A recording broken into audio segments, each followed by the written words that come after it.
Assalamualaikum warahmatullahi wabarakatuh. Baiklah, pada video laporan temuan ketiga hari ini, saya akan menjelaskan mengenai dari BIOM. Nah, itu ada suruh untuk membuat Tailwind CSS. Jadi, apa sih itu Tailwind CSS? CSS itu membantu kita untuk membuat tampilan CSS menjadi lebih sederhana gitu, nggak terlalu panjang kode CSS-nya. Dan di sini sebelum menggunakan Tailwind CSS, kita download dulu extensionnya, yaitu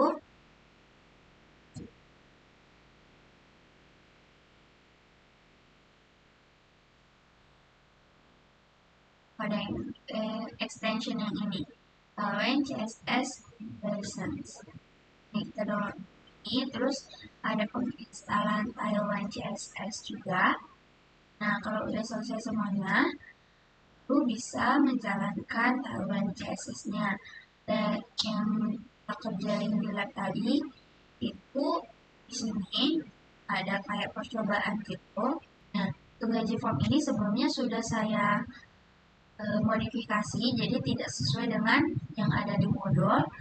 Dan hasil modifikasinya itu adalah terdapat, saya juga menggunakan penerapan dari reusable komponen, yaitu saya buatkan di sini adalah input gaji dan alert. Alert di sini itu adalah penggunaan dari conditional rendering. Tapi di sini juga terdapat penggunaan dari state. Nah, pertama yang ada di file itu gaji form ini. Pertama kita harus import dulu. Yang pertama itu di bagian kondisinya, terus ada di bagian reusable komponennya, terus ada di state-nya juga, dan di sini dapat state-nya. Ada pemanggilan props-nya, terus ada variabel untuk menampung datanya, terus sini. Nah, di sini ada input gaji sama seperti input file yang sudah saya jelaskan sebelumnya, biar dia nggak double-double gitu. Jadi dibuatkan ke dalam satu file. Si filenya itu seperti ini. Gaji, terus sama ada labelnya, type-nya placeholder dan on change. Bisa seperti ini. Saya pindahkan jadi reusable component. Kodenya menjadi lebih sederhana. Dan di sini tinggal panggil aja. Contohnya di sini ada gaji pokoknya, terus type-nya tuh number, terus mesin gajinya berapa, yang akan disimpan di dalam variabel set gaji ini. Dan berikutnya ini ada IKA gitu. Nah, kalau misalnya gajinya itu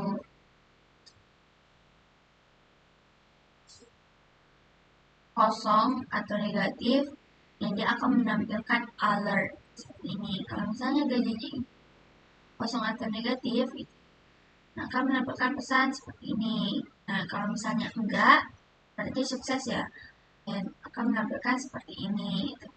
Actual constraint, jadi total gajinya ini diambil dari sini. Inilah kegunaan dari state tadi. Isi alertnya seperti ini. Ada tipe dan pesannya, misalnya tadi tipe error gitu kan. Kalau error gimana CSS-nya gitu. Nah, kalau misalnya dia sukses, gimana CSS-nya?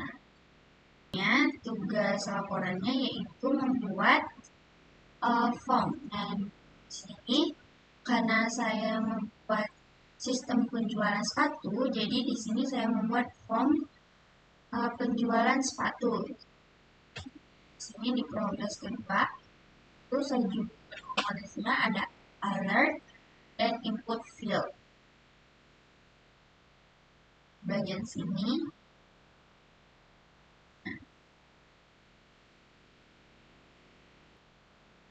sini form pemesanan sepatu. Nah, pada form ini itu terdapat beberapa kriteria seperti di bagian inputan itu nggak boleh kosong dan nggak boleh ada penginputan angka. Jadi kalau misalnya kosong dan ada penginputan angka itu akan menampilkan alert. Nah, berikutnya di dalam form ini saya menerapkan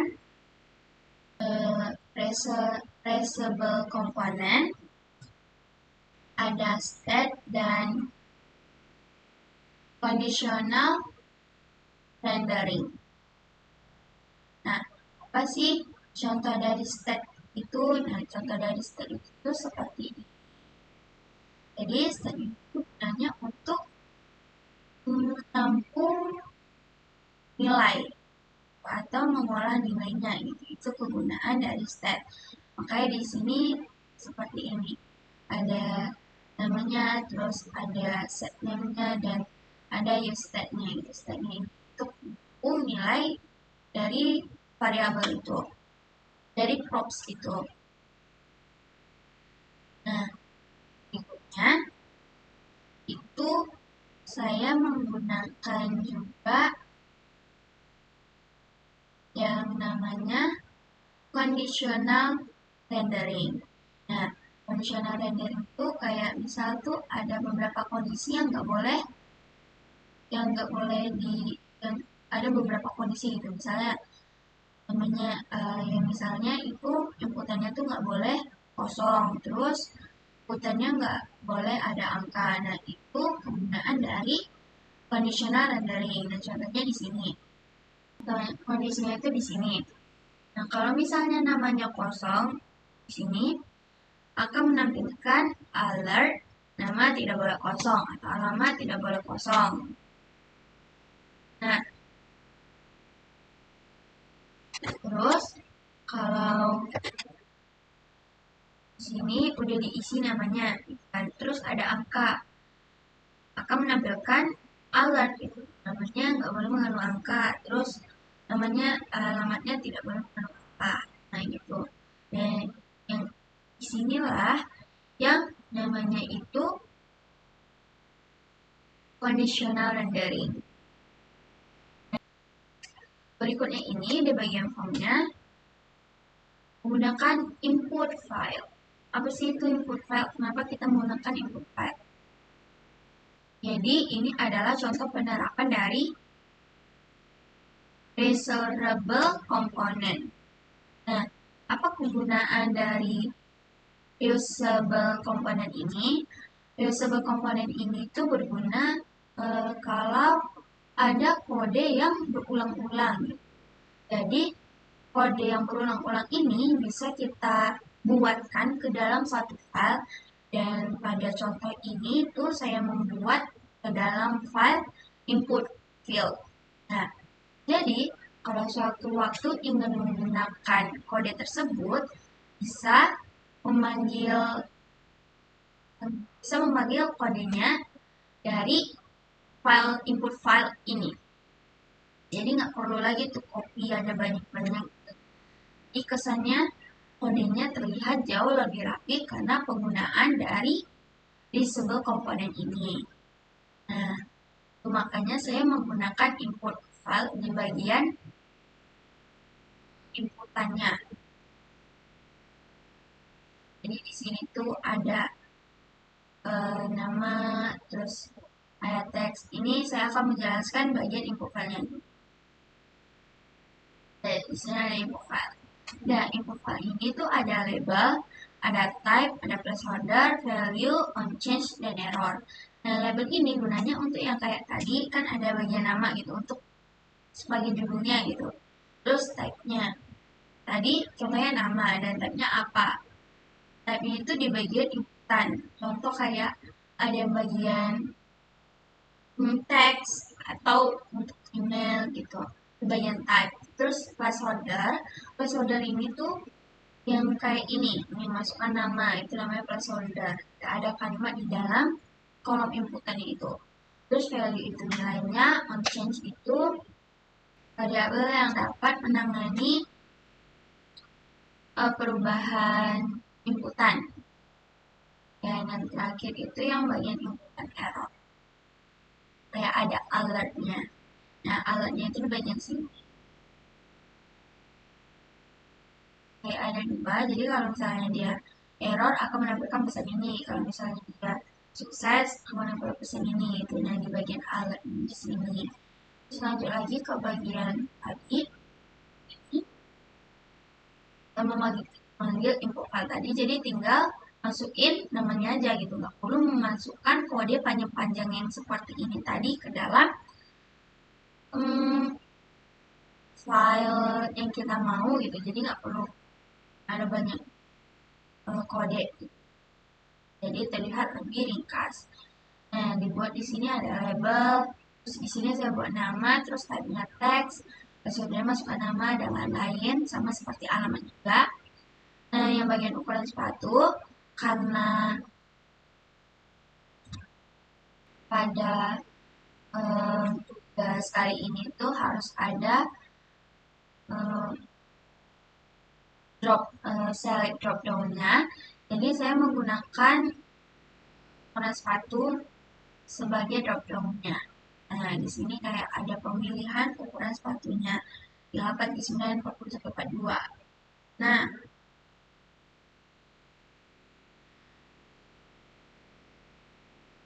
di sini tuh ada on change-nya seperti ini. Jadi kalau misalnya tidak memenuhi seperti kondisi yang sudah saya jelaskan di atas seperti ini, maka akan menampilkan pesan alertnya.